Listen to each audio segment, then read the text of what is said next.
Em, kan ini nanti kan mungkin akan kita bahas lebih dalam ya soal regulasi tahun 2027 ini kan. Nah, tapi ini ada sangkut pautnya kenapa kenapa Yamaha dan Honda ini belum bisa begitu fight gitu sampai sekarang karena kayak ada momentum tanggung istilahnya. Kalau menurut gue sampai dengan tahun 2026 nanti Yamaha dan Honda akan gini-gini aja. Karena mereka kayak percuma gitu buang-buang biaya, buang-buang duit, buang-buang sokongan buat motor, tapi sisa cuman tinggal 3 tahun lagi, dua tahun lagi, 2025 sama 2026. Nah, kalaupun mereka mau all out, mereka mau berubah, ya itu tunggu momentum 2027 ketika regulasi baru MotoGP yang 850 cc itu udah dibuat. Jadi em, sampai kapanpun selama regulasi masih sekarang kayaknya Honda sama Yamaha akan gini-gini aja. Dan ini juga kita berkaca sama ini, Drin. Omongan beberapa pengamat MotoGP termasuk dari Luigi Dalinya sendiri yang bilang dulu memang pabrikan Jepang ini jadi superior karena mereka udah lebih lama, udah lebih dulu terjun di MotoGP dari kelas 500 cc gitu kan dari zamannya dua tak sampai ikutin beberapa regulasi 990 cc, 800 cc, 1000 sampai dengan bentar lagi 850. Tipikal Jepang itu mereka ngembangin motor hanya untuk satu pembalap utama. Jadi kayak dulu misalnya Honda, ya udah ngembangin motor buat Marquez aja gitu. Sedangkan tandemnya punya output, punya input apa segala macam cuman dianggukin aja gitu, tapi nggak dilaksanain. Gitu. Sedangkan Ducati itu emang apa ya? Secara brand aja mereka tuh bikin motor yang bisa dikendarin sama banyak orang, dinikmati sama banyak orang, dan punya power yang bisa dirasain selesai sama semua orang. Jadi kita bisa buktiin Marquez ketika dia pindah dari Honda yang katanya motornya diciptain buat dia, tapi ketika dia pindah ke Ducati dia bisa cepat adaptasi gitu. Bahkan dari sesi awal pramusim dia udah nyengir-nyengir sendiri gitu kan, walaupun pakai motor yang lama. Terus begitu masuk musim 2024, dia udah mulai bisa adaptasi walaupun belum finish terdepan. Kalau nggak salah crash ya di awal-awal race itu, di awal-awal musim.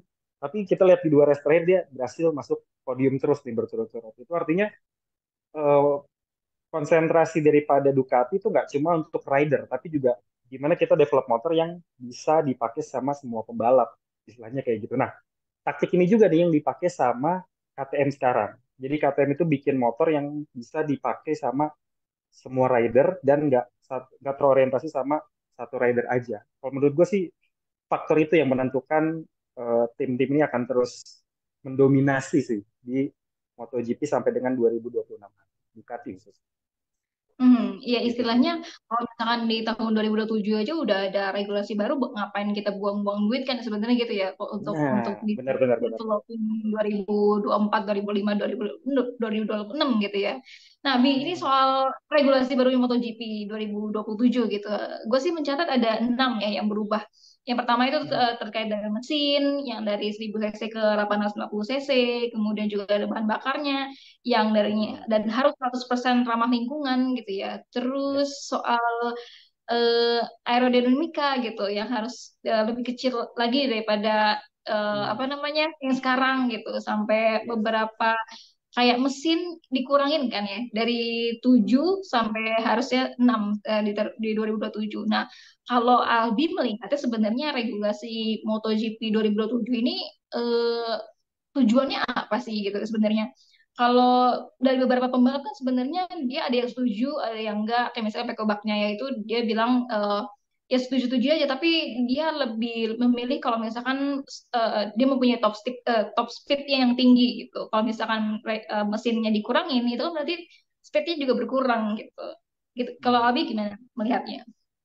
Oke, ini emang agak menarik sih ya.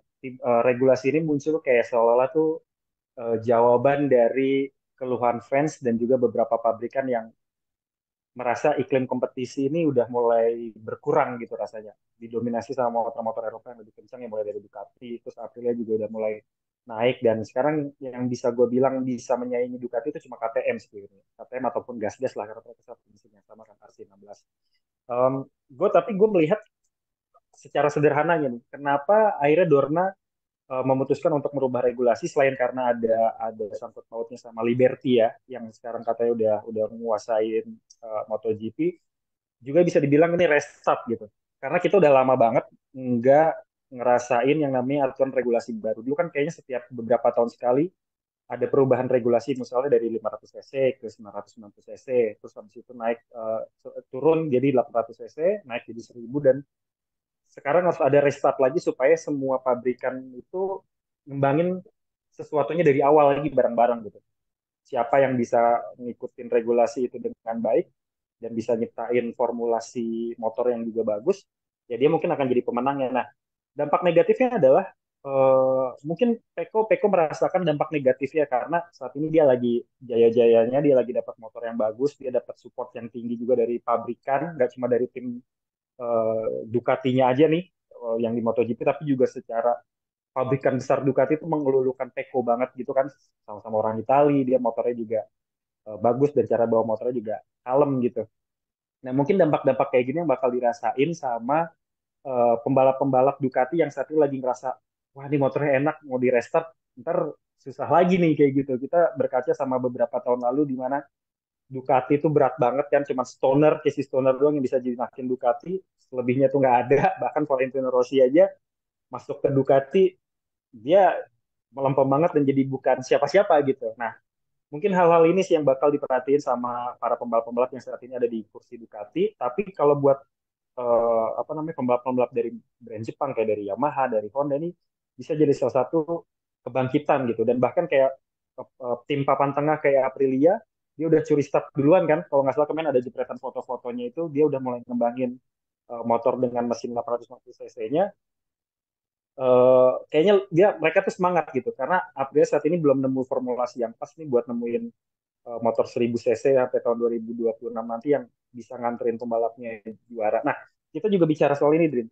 Pasar motor sport di dunia nih secara secara umum mulai ngecilin cc-cc-nya. Jadi kayak ada beberapa pabrikan kayak Yamaha sendiri tadinya punya Yamaha R1 yang biasa dipakai di Superbike, nanti di pasar dia turunin jadi 900 cc dengan jumlah silinder jadi 3 dari 4 jadi 3, tapi punya power yang hampir sama gitu. Dan punya emisi gas buang yang lebih kecil. Mungkin hal-hal kayak gini sih yang mau dikejar sama Dorna ataupun manajemen MotoGP untuk bisa ngurangin cost, tapi kompetisinya berjalan baik, teknologi motornya berkembang, sama power motornya tetap bisa dirasain sama para pembalap. Mungkin itu sih yang kalau gue lihat kenapa ada regulasi ini gitu. Jadi ngikutin pasar, dan yang kedua menciptakan iklim kompetisi yang baru, penyegaran gitu. Hmm. Gitu Tapi sih. ngebuat katanya sih bakal ngebuat juga pembalap jadi aman gitu ya. Karena kan Ya, itu juga lemah. karena sekarang tuh kebanyakan teknologi katanya kan kayak whole shock device, terus juga soal ride height apa namanya seat juga mau dihilangin gitu dan diserahkan kepada skill masing-masing gitu kan, udah nggak pakai teknologi lagi ya. Harusnya sih kita bisa ngelihat MotoGP di tahun 2007 sampai 2012 kemarin lah. Kira-kira kayak gitu, di mana teknologi belum begitu berkembang pesat. Kayak gitu.